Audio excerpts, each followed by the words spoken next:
Hello everyone and welcome back to the Bonnie Biker YouTube channel. Today we have got the Harley Davidson Fat Bob 114. Now I'm going to do this review slightly different from normal because I like to spice things up. So what we're going to do is find a little quiet location and I'm going to take some photos and then give you the rundown on the Fat Bob and my experience. So if you're interested, stay tuned and I'll see you shortly.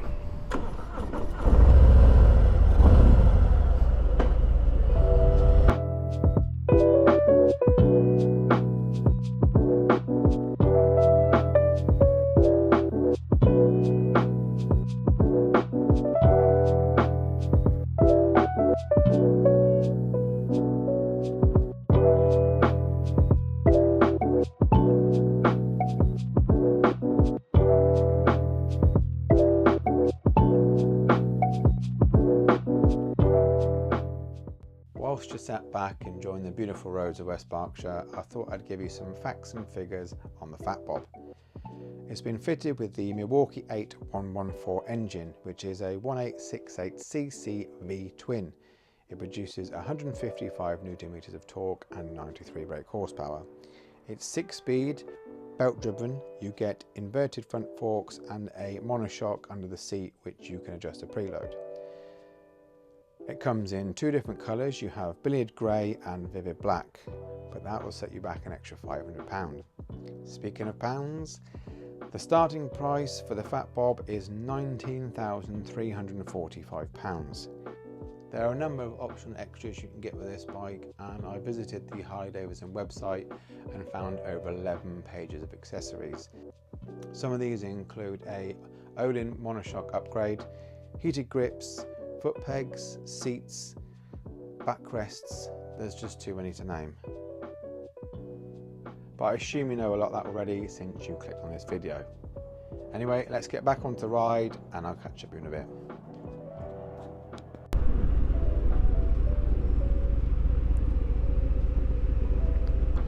So I've just ridden past a barn which is full of hay, and with that golden colour and the Fat Bob in front, I think it'll make a really good shot. So we'll just turn around and I'm going to go back.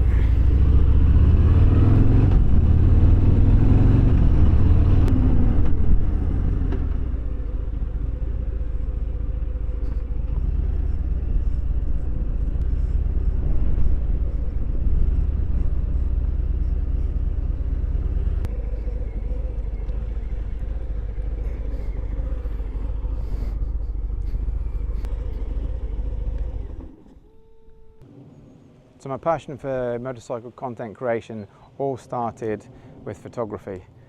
I got my camera, the ZVE 10, about 2 years ago now, and that's what started off my journey into Instagram, and which has now led to YouTube. And let's be honest, if you haven't taken a picture of your bike out when you're riding, have you even been riding at all? So lucky for you today, I'm going to take a few shots of the Fat Bob and then give you my sort of experience with the bike and my final thoughts.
If you don't have a dedicated camera, and there's nothing wrong with using your iPhone, the camera on there is really quite good. Little tip for you though, if you're interested, if you hold down on the screen, it locks in that focus, and you can make sure the bike's all crystal clear.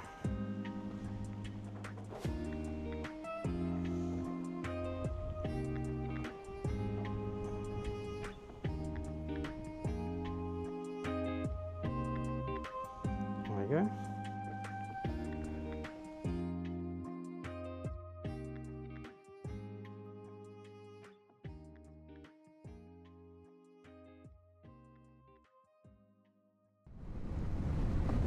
So what is the Fat Bob like to ride? Well, the riding position is really comfortable, and with the seat height of 710mm, you can easily fat foot it. You've got the forward controls, these lovely sort of swooping drag bars, and it just feels so comfortable.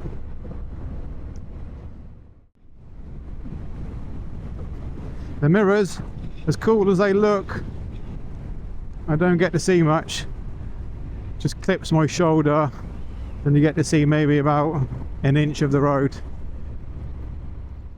When you sat on the bike, you get this 4-inch tacho which shows your revs. You've got a digital speedo, you've got a time, you've got a gear indicator, you've got a fuel gauge, you've got trip, and you've got range. The bike's also fitted with ABS, and you get cruise control. But one of the things that's thrown me the most with this bike is the indicators, because your left indicator is on your left switch gear and your right indicator is on your right switch gear, which means if you're going around a bend or a corner and you need to turn right, you better indicate before that bend, otherwise you have to try and adjust your hand on the throttle to press the indicator, which is not a massive pain in the arse, but just something to be aware of.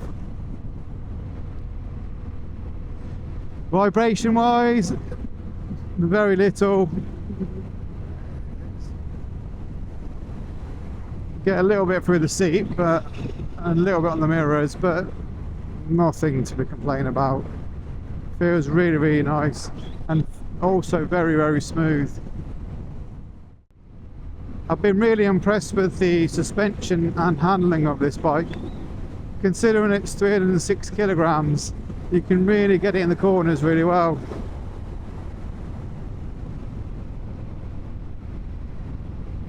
And it really is an exciting ride.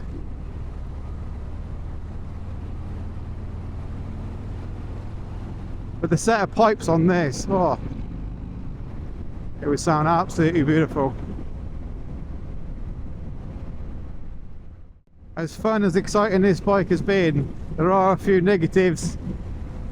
The first one being the heat that I feel from this bike. Right here, it gets absolutely boiling. So on a hot summer's day, oh, no thanks. The other thing is finding neutral. It's like finding Nemo. I find when it's cold and you've just started it, it's, you know, when you get to neutral, it's absolutely fine, but as soon as she's warmed up, it's really quite tricky. And I've had to turn the bike off, put it in neutral, then turn it back on again. I mean, this may be something that you get used to with long-term ownership. I've tried looking online on forums, and I think it is a common problem.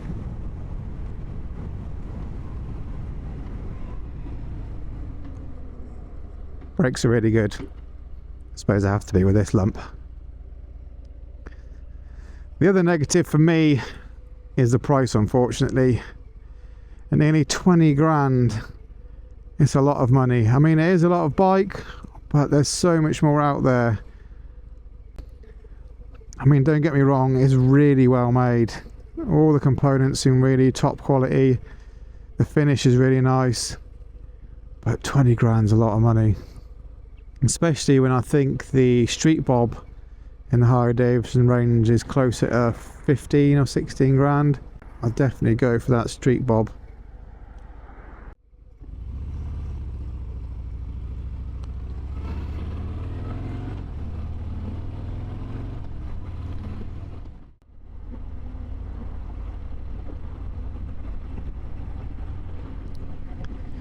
You do get a special feeling though when you're on this bike. It just feels so good.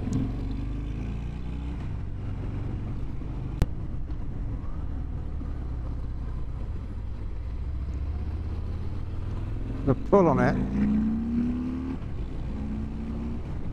Woo.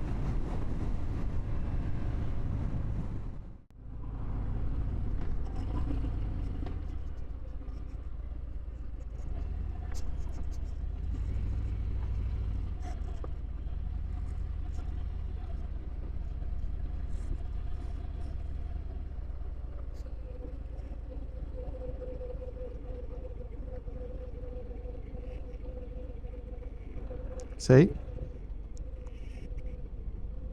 Oh, found it this time. Maybe I'm getting the hang of it. That's the other thing, the stand. When you put it down, it slides. Again, that might be a Harley thing, I don't know. But I have really enjoyed my time with it. Again, like every press bike, it's really nice trying out these different bikes, getting a feel for what you like and what you don't like. I hope you've enjoyed watching this video. If you have, please give a like. If you're new around here, please subscribe. Until next time, take care of yourself, ride safe, and I'll see you soon. Peace.